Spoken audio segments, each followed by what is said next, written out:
Hello friends, welcome back to ದೀಪಾಸ್ ರುಚಿಯ ಸೊಬಗು. ಫ್ರೆಂಡ್ಸ್, ಇವತ್ತು ನಾನು ತುಂಬ ಈಸಿಯಾಗಿ ಹಾಗೇನು ತುಂಬ ಸಾಫ್ಟಾಗಿ ಕಾಯಿ ಒಬ್ಬಟ್ಟನ್ನು ಹೇಗೆ ಮಾಡ್ಕೊಳ್ಳೋದು ಅಂತ ತೋರಿಸ್ತಾ ಇದ್ದೀನಿ.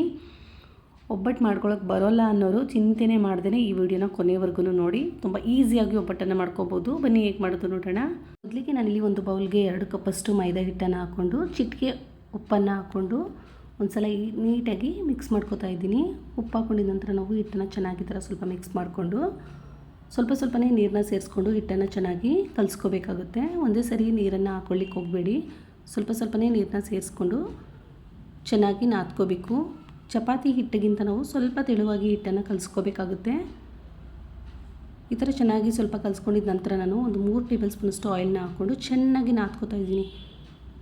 ನಮಗೆ ಎಷ್ಟು ಸಾಧ್ಯವಾಗುತ್ತೋ ಅಷ್ಟು ನಾವು ಚೆನ್ನಾಗಿ ಹಿಟ್ಟನ್ನು ನಾದ್ಕೋಬೇಕು. ಆವಾಗಲೇ ನಮಗೆ ಒಬ್ಬಟ್ಟು ಚೆನ್ನಾಗಿ ಬರೋದು.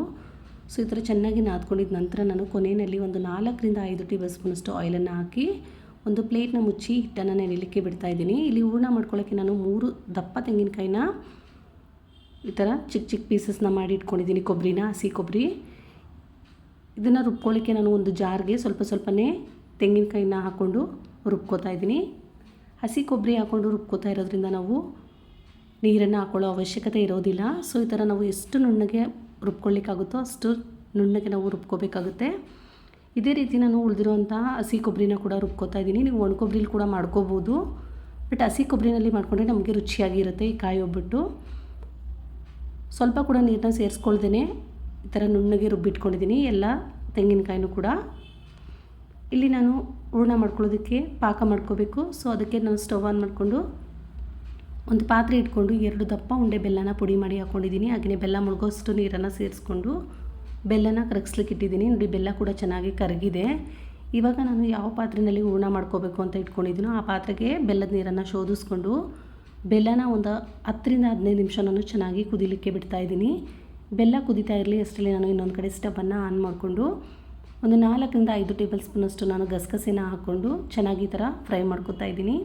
ಗಸಗಸೆ ಸ್ವಲ್ಪ ಚಿಟಪಟ ಅನ್ನಬೇಕು, ಅಲ್ಲಿವರೆಗೂ ಇದನ್ನು ಫ್ರೈ ಮಾಡಿಕೊಂಡು ಇದನ್ನು ಇವಾಗ ಒಂದು ಪ್ಲೇಟ್ಗೆ ಎತ್ತಿಟ್ಕೊತೀನಿ. ಇಲ್ಲಿ ಪಾಕ ಕೂಡ ನಮಗೆ ಚೆನ್ನಾಗಿ ರೆಡಿ ಆಗ್ತಾಯಿದೆ, ನೀವು ನೋಡ್ತಾ ಇರ್ಬೋದು. ಈ ಪಾಕ ನಮಗೆ ಒಂದೇಳೆ ಪಾಕ ಬರಬೇಕು, ಆವಾಗಲೇ ನಮಗೆ ಒಬ್ಬಟ್ಟಿನ ಹೂರಣ ಪರ್ಫೆಕ್ಟಾಗಿ ಬರೋದು. ಪಾಕ ಹೇಗಪ್ಪ ನೋಡ್ಕೋಬೇಕು ಅಂದರೆ ಈ ಥರ ನೀವು ಅಂಟನ್ನು ತೊಗೊಂಡು ಈ ಥರ ಬೆರಳಲ್ಲಿ ಈ ಥರ ಮಾಡಿದಾಗ ನಿಮಗೆ ಒಂದು ದಾರದಷ್ಟು ನಮಗೆ ಒಂದು ದಾರ ಬರೋಷ್ಟು ನಮಗೆ ಅಂಟು ಈ ಥರ ನೀಟಾಗಿ ಬರಬೇಕು. ಒಂದು ದಾರ ಥರ ಕಾಣಿಸ್ಬೇಕು. ಆ ಥರ ದಾರ ಥರ ಬಂದಿದೆ ಅಂದರೆ ನಮಗೆ ಪಾಕ ರೆಡಿಯಾಗಿದೆ ಅಂತ. ಸೊ ಇವಾಗ ನಾನು ಗ್ರೈಂಡ್ ಮಾಡಿ ಇಟ್ಕೊಂಡಿರುವಂಥ ಹಸಿ ಕೊಬ್ಬರಿನ ಹಾಕೋತಾ ಇದ್ದೀನಿ. ನಾವು ಲೋ ಫ್ಲೇಮಲ್ಲಿ ಇದನ್ನು ಚೆನ್ನಾಗಿ ಈ ಥರ ಫ್ರೈ ಮಾಡ್ಕೋಬೇಕು. ಇದರಲ್ಲಿರೋವಂಥ ನೀರಿನ ಅಂಶ ಎಲ್ಲ ನಮಗೆ ಚೆನ್ನಾಗಿ ಡ್ರೈ ಆಗಬೇಕು. ಅಲ್ಲಿವರೆಗೂ ನಾವು ಕೈ ಬಿಡ್ದೇ ನೀಟಾಗಿ ಈ ಥರ ಫ್ರೈ ಮಾಡ್ಕೋಬೇಕು. ಸ್ವಲ್ಪ ಫ್ರೈ ಮಾಡ್ಕೊಂಡಿದ್ದ ನಂತರ ನಾನು ಹುರಿದಿಟ್ಕೊಂಡಿರುವಂಥ ಗಸಗಸೆನ ಹಾಕೋತಾ ಇದ್ದೀನಿ. ಗಸಗಸೆ ಹಾಕ್ಕೊಂಡು ಮತ್ತೆ ನಾನು ಈ ಥರ ಕೈ ಬಿಡ್ದೇ ಈ ಥರ ನೀಟಾಗಿ ಫ್ರೈ ಮಾಡ್ಕೋತಾ ಇದ್ದೀನಿ. ಹಾಗೆ ನಾನಿಲ್ಲಿ 2 ಏಲಕ್ಕಿನ ಪುಡಿ ಮಾಡಿ ಹಾಕೋತಾ ಇದ್ದೀನಿ. ಏಲಕ್ಕಿ ಹಾಕ್ಕೊಂಡಿದ್ದ ನಂತರ ನಾವು ಮತ್ತೆ ಚೆನ್ನಾಗಿ ಫ್ರೈ ಮಾಡ್ಕೋಬೇಕು. ಸ್ವಲ್ಪ ಫ್ರೈ ಆದ ನಂತರ ನಾನು 1 ಸ್ಪೂನು ತುಪ್ಪನ ಹಾಕ್ಕೊಂಡು ಚೆನ್ನಾಗಿ ಥರ ಫ್ರೈ ಮಾಡ್ಕೋತಾ ಇದ್ದೀನಿ. ನೋಡಿ, ಇವಾಗ ನಮಗೆ ಹೂರಣ ರೆಡಿ ಆಗಿದೆ. ಇದನ್ನು ಇವಾಗ ನಾನು ಕಂಪ್ಲೀಟಾಗಿ ತಣ್ಣಗಾಗಲಿಕ್ಕೆ ಬಿಡ್ತಾಯಿದ್ದೀನಿ. ನೋಡಿ, ಹೂರಣ ಕೂಡ ನಮಗೆ ತಣ್ಣಗಾಗಿದೆ. ಇಷ್ಟು ನೋಡಿ, ತಣ್ಣಗಾದ ನಂತರ ಹೂರಣ ನಮಗೆ ಎಷ್ಟು ಗಟ್ಟಿಯಾಗಿ ರೆಡಿ ಆಗಿದೆ ಅಂತ. ಒಬ್ಬಟ್ಟು ಮಾಡ್ಕೊಳ್ಳೋಕ್ಕೆ ನಮಗೆ ಹೂರಣ ಯಾವ ಅಳತೆಯಲ್ಲಿ ಬೇಕಾಗಿತ್ತೋ ಸೊ ಪರ್ಫೆಕ್ಟಾಗಿ ನನಗೆ ಹೂರಣ ರೆಡಿ ಆಗಿದೆ.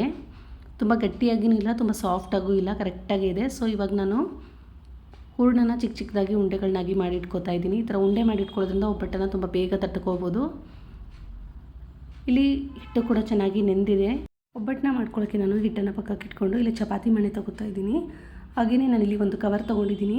ಬಟ್ಟೆ ಕವರ್, ಹೊಸ ಬಟ್ಟೆ ತೊಗೊಂಡಿದ್ದೆನಲ್ಲ ಅದ್ರದ್ದು ಕವರ್ನ ನಾನು ಈ ಥರ ಸೈಡ್ಸ್ನ ಕಟ್ ಮಾಡಿಕೊಂಡು ಚೆನ್ನಾಗಿ ತೊಳೆದ್ಬಿಟ್ಟು ಇಟ್ಕೊಂಡಿದ್ದೀನಿ. ಹಾಗೆಯೇ ಒಂದು ಬಟ್ಲು ಆಯಿಲ್ನ ಇಟ್ಕೊಂಡಿದ್ದೀನಿ. ಈ ಕವರ್ಗೆ ನಾನು ಎಣ್ಣೆನ ಚೆನ್ನಾಗಿ ಹಚ್ಕೋತಾ ಇದ್ದೀನಿ. ನೋಡಿ, 2 ಸೈಡು ನಾವು ನೀಟಾಗಿ ಈ ಥರ ಎಣ್ಣೆನ ಹಚ್ಕೊಂಡು ಕೈಗೆ ಕೂಡ ನಾವು ಆಯಿಲ್ನ ಹಚ್ಕೊಂಡು ಸ್ವಲ್ಪನೇ ಹಿಟ್ಟನ್ನು ತಗೊಂಡು ಈ ಥರ ಚೆನ್ನಾಗಿ ನಾದ್ಕೋತಾ ಇದ್ದೀನಿ. ಕೈಯಲ್ಲಿ ಸ್ವಲ್ಪ ನಾದ್ಕೊಂಡು 2 ಕೈಗೆ ಆಯಿಲ್ನ ಹಚ್ಕೊಂಡು ಸ್ವಲ್ಪ ಚೆನ್ನಾಗಿ ನಾದ್ಕೊಂಡು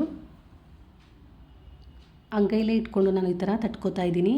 ನಿಮಗೆ ಈ ಥರ ಅಂಗೈಲಿ ಇಟ್ಕೊಳ್ಳೋಕ್ಕೆ ಬರಲ್ಲ ಅಂದರೆ ನೀವು ಕವರ್ ಮೇಲೆ ಇಟ್ಕೊಂಡು ಈ ಥರ ಸ್ವಲ್ಪ ರೊಟ್ಟಿ ತಟ್ಕೊಳ್ಳೋ ಥರ ಸ್ವಲ್ಪ ತಟ್ಕೊಂಡು ಅದಕ್ಕೆ ನೀವು ಹೂರ್ಣದ ಉಂಡೆನ ಇಟ್ಕೊಂಡು ಈ ಥರ ಫುಲ್ಲು ಹಿಟ್ಟಲ್ಲಿ ನೀವು ಈ ಥರ ನೀಟಾಗಿ ಇದನ್ನು ಕವರ್ ಮಾಡಿಕೊಂಡು ಉಳಿದಿರೋವಂಥ ಹಿಟ್ಟನ್ನು ಸ್ವಲ್ಪ ತೆಗೆದುಬಿಟ್ಟು ಈ ಥರ ರೌಂಡಾಗಿ ಮಾಡಿಕೊಂಡು ಸ್ವಲ್ಪ ತಟ್ಕೋಬೇಕು.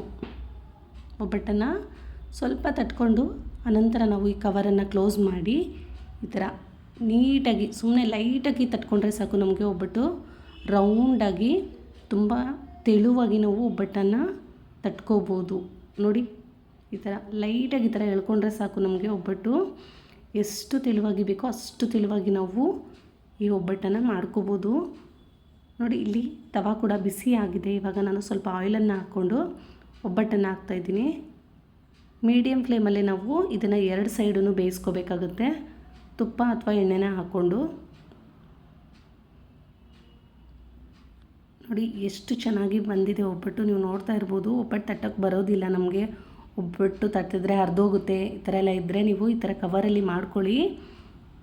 ಯಾವ ಕಾರಣಕ್ಕೂ ನಿಮಗೆ ಒಬ್ಬಟ್ಟು ಹರಿದೋಗೋದಿಲ್ಲ. ತುಂಬ ಸಾಫ್ಟಾಗಿ ಮತ್ತು ರೌಂಡಾಗಿ ಮಾಡ್ಕೋಬೋದು. ಇದೇ ರೀತಿ ನಾನು ಉಳಿದಿರೋವಂಥ ಒಬ್ಬಟ್ಟನ್ನು ಕೂಡ ಈ ಥರ ಹಿಟ್ಟನ್ನು ತಗೊಂಡು ಕೈಯಲ್ಲೇ ಈ ಥರ ನಾನು ತಟ್ಕೊಂಡು ಹೂರ್ಣನ ಇಟ್ಬಿಟ್ಟು ಚೆನ್ನಾಗಿ ಈ ಥರ ಹಿಟ್ಟನ್ನು ಕ್ಲೋಸ್ ಮಾಡಿ ಸ್ವಲ್ಪ ಮಿಕ್ಕಿರೋವಂಥ ಹಿಟ್ಟನ್ನು ತೆಗೆದುಬಿಟ್ಟು ಈ ಥರ ನೀಟಾಗಿ ರೌಂಡಾಗಿ ಮಾಡಿಕೊಂಡು ಇವಾಗ ಕವರ್ ಮೇಲೆ ಇಟ್ಕೊಂಡು ಸ್ವಲ್ಪ ತಟ್ಕೋಬೇಕು ನಾವು ಒಬ್ಬಟ್ಟನ್ನು. ಸ್ವಲ್ಪ ತಟ್ಕೊಂಡಿದ್ದ ನಂತರ ನಾನು ಮತ್ತೆ ಕವರ್ ಕ್ಲೋಸ್ ಮಾಡಿ ಈ ಥರ ತಟ್ಕೊಂಡ್ರೆ ಸಾಕು. ನಮಗೆ ಒಬ್ಬಟ್ಟು ರೌಂಡಾಗಿ ತೆಳುವಾಗಿರೋವಂಥ ಒಬ್ಬಟ್ಟು ರೆಡಿ ಆಗುತ್ತೆ. ನೋಡಿ ಎಷ್ಟು ಈಸಿಯಾಗಿ ಇಷ್ಟು ಬೇಗ ನಾವು ಒಬ್ಬಟ್ಟನ್ನು ಮಾಡ್ಕೋಬೋದು ಅಂತ. ನೀವು ಪರ್ಫೆಕ್ಟಾಗಿ ಒಬ್ಬಟ್ಟು ತಟ್ತೀರಾ ಅಂದರೆ ಕವರಲ್ಲಿ ಅಥವಾ ಬಾಳೆ ಎಲೆಯಲ್ಲಿ ತಟ್ಕೋಬೋದು. ಬಟ್ ನಾವು ಒಬ್ಬಟ್ಟು ಮಾಡ್ಲಿಕ್ಕೆ ಬರೋದೇ ಇಲ್ಲ, ಫಸ್ಟ್ ಟೈಮ್ ಮಾಡ್ತಾಯಿದ್ದೀವಿ, ನಮಗೆ ಒಬ್ಬಟ್ಟು ಹರಿದೋಗುತ್ತೆ ಅಂತೆಲ್ಲ ಇದ್ದರೆ ಕವರಲ್ಲಿ ಮಾಡ್ಕೊಳ್ಳೋದು ನೀವು ಬೆಸ್ಟು. ಈ ಥರ ಕವರಲ್ಲಿ ಮಾಡಿಕೊಂಡ್ರೆ ರೌಂಡಾಗೂ ಮಾಡ್ಕೋಬೋದು. ತುಂಬ ತೆಳುವಾಗಿಯೂ ಕೂಡ ನಮಗೆ ಒಬ್ಬಟ್ಟು ಬರುತ್ತೆ.